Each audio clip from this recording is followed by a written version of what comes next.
even land right now, going out the Pacific Ocean.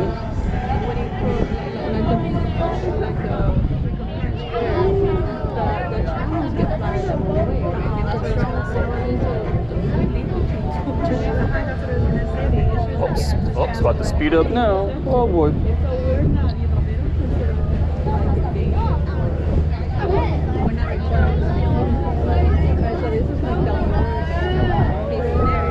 Alrighty guys, to start off the trip, we're going to pass by this red and white navigational buoy, marks a safe water entrance back to Newport Harbor. It's also a place where the California Sea Lion like to haul out. Going to put on the right hand side of the boat, guys, so find any spot on the right hand side. Going to do a little flyby here. These are California sea lions and not seals. Few common differences between the two. Sea lions can bark or roar. They have a vocal box, they have an outer ear nub, and they have hind rotating flippers that allows them to jump out of the water on the raised portions, such as this buoy. They got to do this every few days and replenish oil in their fur up in the sunlight. So it's an awesome way to view these guys. Big males get about 800 pounds, females about 250. Males can be identified not only by their size, but also something called a sagittal crest. It's a large forehead that actually turns blondish in color the older they get. These guys feed on small schooling fish as well as sport caught fish. Yellowtail, bonita, barracuda, sardines, anchovy, mackerel, squid. I've seen them feeding on smaller thresher sharks as well as stingrays in the harbor. There's a big male up there, guys, closest to us on the left-hand side. That's a full-grown male, as well as a lot of pups on there too. A little flyby, guys. Sea Lion Hotel, always no vacancy. There's a lot of them.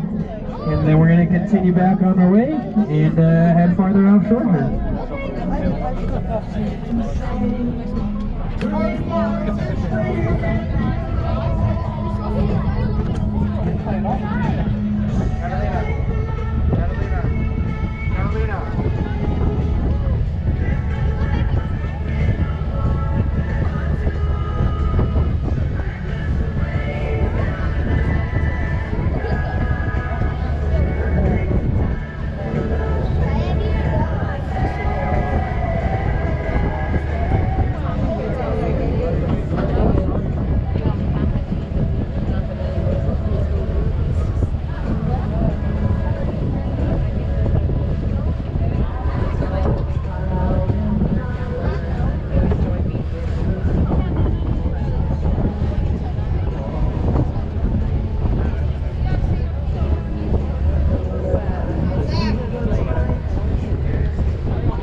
Every muscle